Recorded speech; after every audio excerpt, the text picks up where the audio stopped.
With the NFL's wild card weekend now out of the way, we move on right to the divisional round.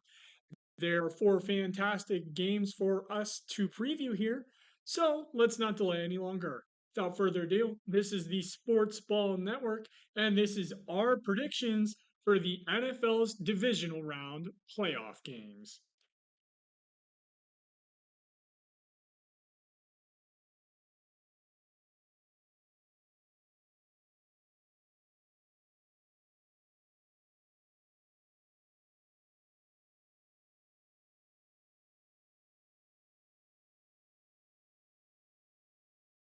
Things kick off Saturday afternoon with the number one seed in the AFC, the Baltimore Ravens, welcoming the number four seeded Houston Texans to M&T Bank Stadium in Baltimore. This one's going to be a good one, I think. Baltimore is led by Lamar Jackson through the air. Lamar had a fantastic season. He's likely going to be the NFL MVP. He threw for 3,678 yards to go along with 24 touchdowns and only 7 interceptions on the year. Baltimore on the ground is also surprisingly, or maybe not so, led by Lamar Jackson, who had 821 yards on the ground and 5 touchdowns. Through the air in terms of receiving, it's Zay Flowers, the rookie out of Boston College, who is leading the Baltimore Ravens with 77 receptions for 858 yards and 5 touchdowns. On the other side, Houston is led by rookie phenom CJ Stroud, who threw for 4,108 yards, 23 touchdowns, and only 5 interceptions in his rookie year. Devin Singletary leads things on the ground with 898 yards and 4 touchdowns on 216 carries. Nico Collins in the air leads the receiving room with 80 receptions for 1,297 yards and 8 touchdowns. Uh, there are a few notable injuries on the injury report that we need to keep our eye out on here. Starting with Houston, they could be without wide receiver Robert Woods, linebacker Christian Harrison, cornerback Chris Boyd, defensive tackle Sheldon Rankins, and defensive end Jonathan Grenard, who are all questionable but could play in this one.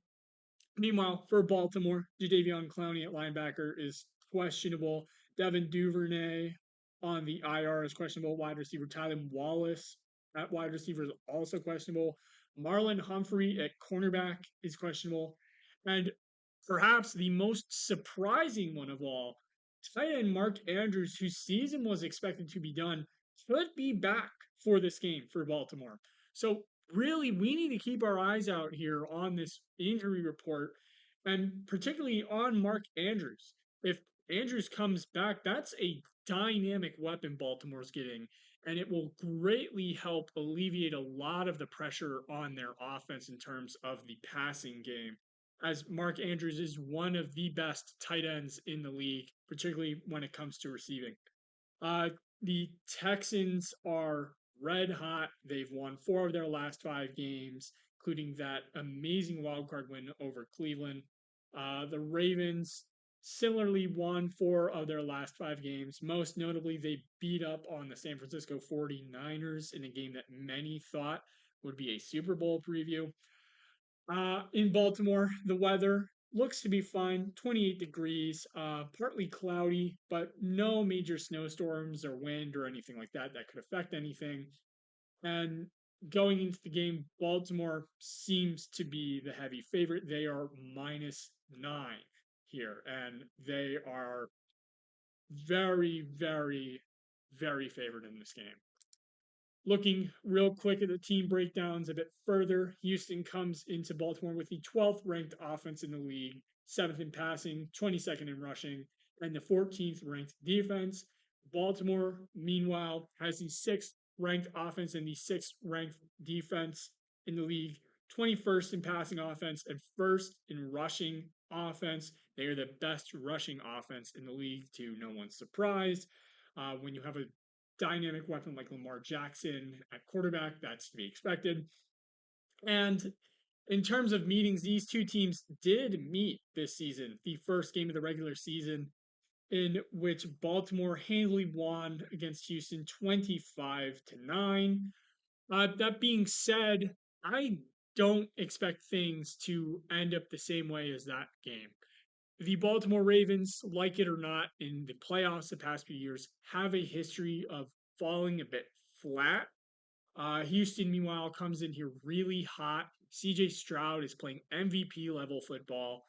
And honestly, I would not be surprised to see the Texans steal one away from Baltimore, even though this game is at Baltimore and Lamar Jackson is likely the NFL MVP on that sideline.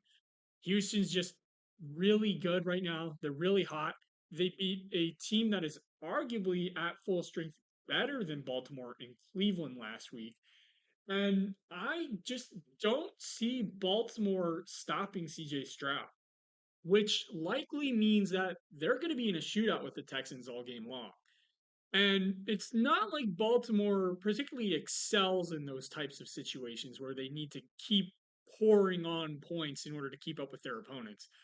As I mentioned before, Baltimore has the 21st best passing offense in the league compared to the best rushing offense in the league. So Baltimore as a team really likes to get out to a lead early, control the clock, run the ball, and just make sure their opponent does not really have a chance to come back in that regard. But if Baltimore is forced out of their comfort zone, like they were earlier in the year to Cleveland, which is a team that I think is arguably as good as Baltimore, then they could struggle in this game. I could, of course, be wrong, and Baltimore could, of course, uh, handle the Texans with ease here. But if I'm being honest, I just can't see that happening.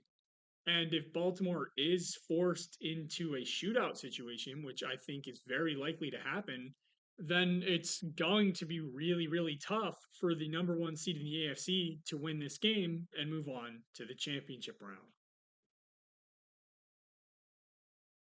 In what is a surprising Saturday night game, we get the San Francisco 49ers, the number one seed in the NFC, taking on the number seven seeded Green Bay Packers.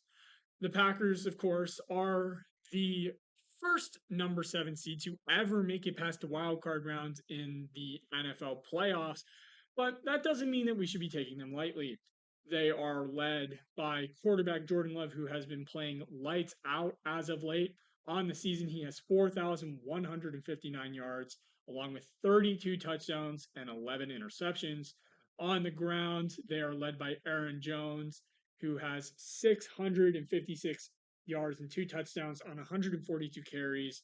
But you shouldn't be deceived by that. He was hurt for most of the year, and once he was healthy, he really started to get going, as shown by his three touchdown performance last week. Jaden Reed leads the receiving core, 793 yards and eight touchdowns on 64 receptions for him. Meanwhile, San Francisco is led by quarterback Brock Purdy, who in his second year threw for 4,280 yards, 31 touchdowns, and 11 interceptions. Very similar to Jordan Love, actually, there. Christian McCaffrey on the ground leads this team 272 carries for 1,459 yards and 14 touchdowns on the ground. In terms of receiving, it is receiver Brandon Ayuk who leads the way, 75 receptions, 1,342 yards, and seven touchdowns for him.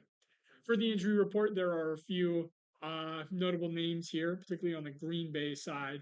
A.J. Dillon at running back, Jair Alexander at cornerback, Preston Smith at linebacker, Isaiah McDuffie at linebacker as well, and wide receiver Christian Watson are all questionable.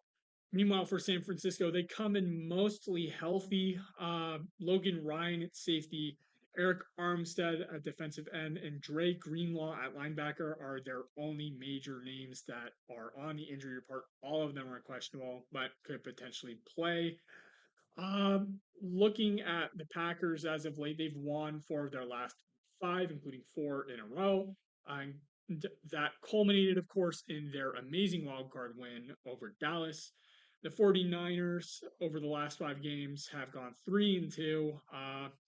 Of course, the Los Angeles Rams game, week 18, they were resting their starters. They had clinched the bye by that point.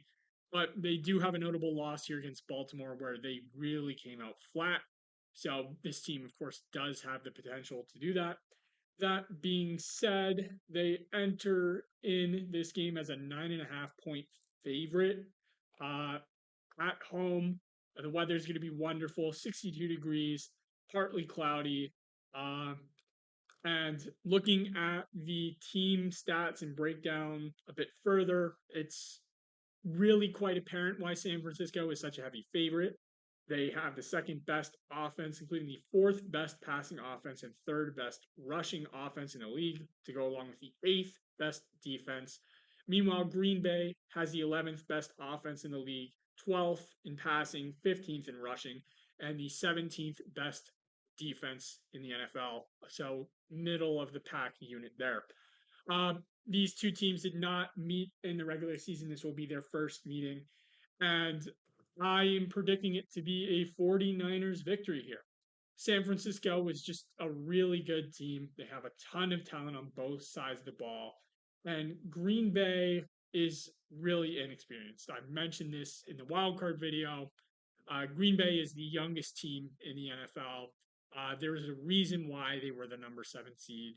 And although they were able to beat the Dallas Cowboys, I do not expect a repeat miracle here.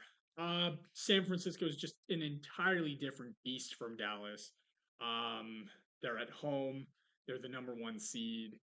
They are just really, really, really talented, and they're coached by one of the brightest minds in the game, in Kyle Shanahan. So I cannot see them losing this game to Green Bay here.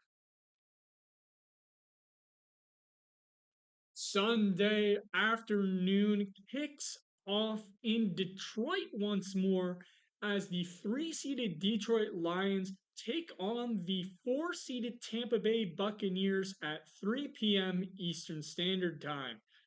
Detroit is led by Jared Goff, who is in fact good enough for this team and this city. He threw for 4,575 yards to go along with 30 touchdowns and 12 interceptions on the year.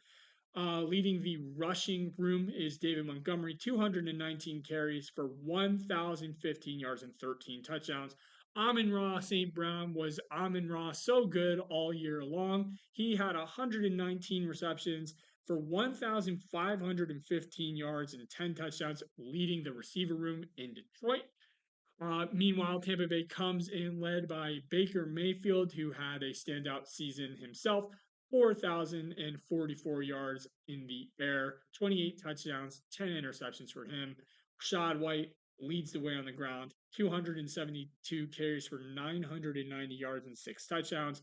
Mike Evans had another outstanding season, 79 receptions, 1,255 yards, and 13 touchdowns in the air to lead Tampa Bay. The injury report has a few notable names here. Chase Edmonds at running back, Chris Godwin at wide receiver, Yaya Diaby at linebacker, and Shaquille Barrett at linebacker are all questionable for Tampa Bay. Detroit, meanwhile, is missing Khalif Raymond at wide receiver, star center Frank Ragnow, and linebacker Alex Anzalone. They're all questionable. And tight end James Mitchell and cornerback Jerry Jacobs are on IR. They are not going to be playing for this week. The Lions, in their last 5 games, won 4 of 5. Their only loss comes to that controversial game in Dallas. And to be honest, if Detroit had not lost that game, we very well could be talking about them playing Green Bay this weekend. The Buccaneers, meanwhile, also have won 4 of their last 5, including their 32-9 drubbing of the Philadelphia Eagles. Of course, this is a Buccaneers team that is wildly inconsistent. One week they obliterate Philadelphia. The next, they're struggling to barely score 9 points against the Carolina Panthers. The game is played at Ford Field. No, it is not outside. It is, in fact, inside. Ford Field is a dome, so weather will not be affecting this one. And Detroit enters as a 6-point favorite here. Looking at the team stats, Detroit has the third best offense in the league, the second best passing offense, and fifth best rushing offense, to be more specific. to go along with the 19th best defense. Tampa Bay, meanwhile, has the 23rd best offense, 17th best passing, and 32nd ranked rushing in the league, and the 23rd best defense. So things here are pretty balanced for the Buccaneers, all things considered. In their last meeting, Detroit did beat Tampa 20-6. That was back in October, though. So things could potentially change here. Still, give me Detroit in this one. They have the home crowd advantage, and for anyone who watched last week, you saw how important that was for this team. Uh, Forced the Rams to take multiple timeouts to prevent delays of games. Really, it was just an amazing atmosphere. Tampa has been inconsistent. And to be perfectly frank, I do not see them as a playoff level team.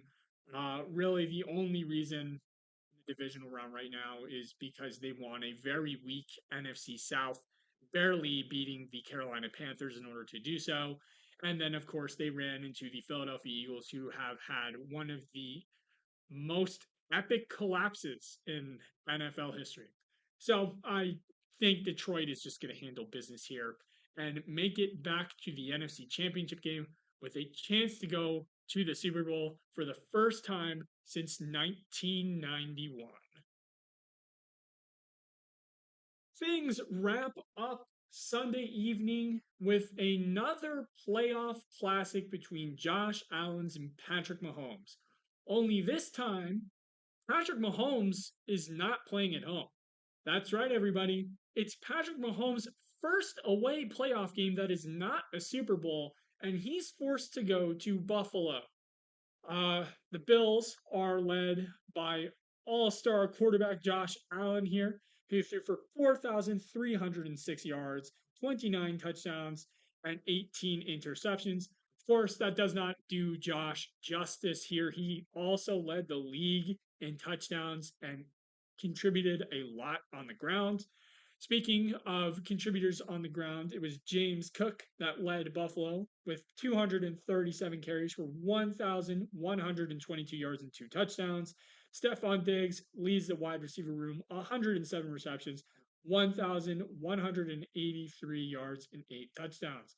For Kansas City, it's the Patrick Mahomes show. He threw for 4,183 yards to go along with 27 touchdowns and 14 interceptions.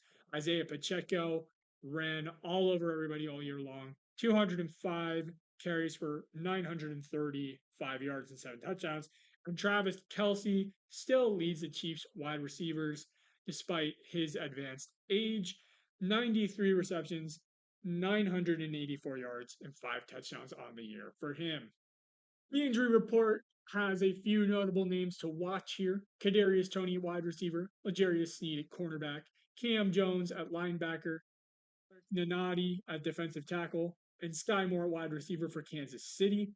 I expect everyone outside of Cam Jones to have a chance to play here.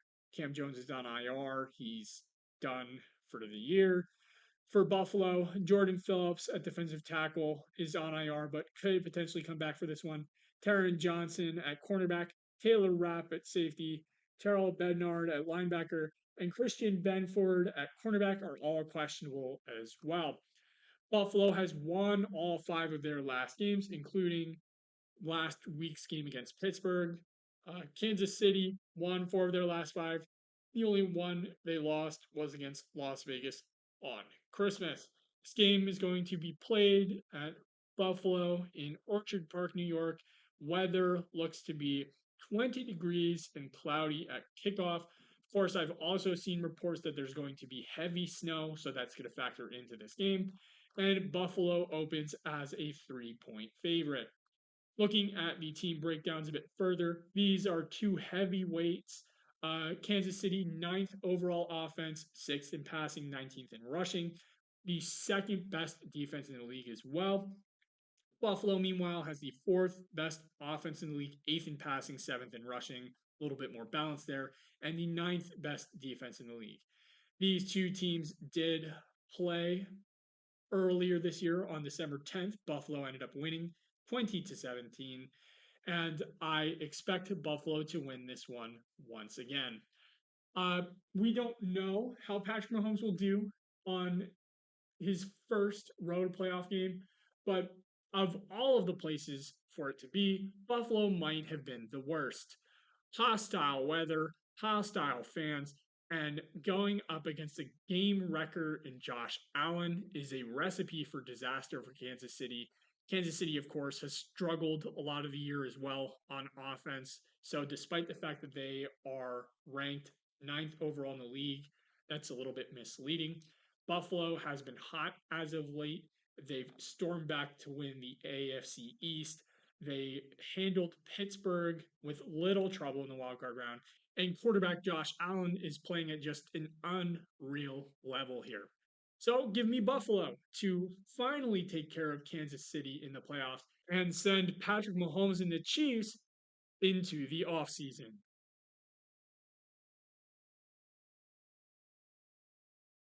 So there we go. That's our predictions for the divisional round of the playoffs. We are projecting Houston to surprise everybody and beat Baltimore to kick things off on the weekend. Then we're expecting San Francisco to handle Green Bay.